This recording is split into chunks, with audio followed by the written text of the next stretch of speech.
At least 2026 June నుంచి కొంచెం మీకు బెటర్‌గా ఉంటుంది. 2026 జూన్ నుంచి. ఎందుకంటే అప్పుడు గురు మహర్దశలో శుక్రుడి అంతర్దశ మొదలవుతుంది. గురుడు, శుక్రుడు 312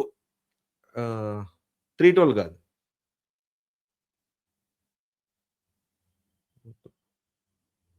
311 యాక్సెస్‌లో ఉన్నారు. గురుడు, శుక్రుడు 311 యాక్సెస్‌లో ఉన్నారు కాబట్టి అది బాగుంటుంది మీకు. గురు మహర్దశలో శుక్రుడి అంతర్దశ మీకు కొంచెం రిలీఫ్ ఉంటుంది. ప్రస్తుతం మాత్రం గురు మహర్దశలో కేతు అంతర్దశ నడుస్తుంది. ఇది బాలేదు, ఇప్పుడు టైం బాలేదు. కొంచెం ఓపిక పట్టండి. అలాగే రేపు జూన్ తర్వాత నుంచి కూడా మీకు కొంచెం బెటర్‌గా ఉంటుంది. జూన్ తర్వాత నుంచి 2 మార్పులు జరుగుతున్నాయి. ఫస్ట్ ఆఫ్ ఆల్ కేతు అంతర్దశ అయిపోయి శుక్రుడు అంతర్దశలోకి ఎంటర్ అవుతారు. అలాగే సప్తమ స్థానంలో గురుడు కూడా ఎంటర్ అవుతాడు. సో అది కూడా మీకు వివాహం గురించి ఏదైతే అడుగుతున్నారో అది కూడా మీకు మంచి జరుగుతుందన్నమాట. వివాహపరంగా మీకు మంచి పాజిటివ్ ఈవెంట్స్ జరుగుతాయి. 2026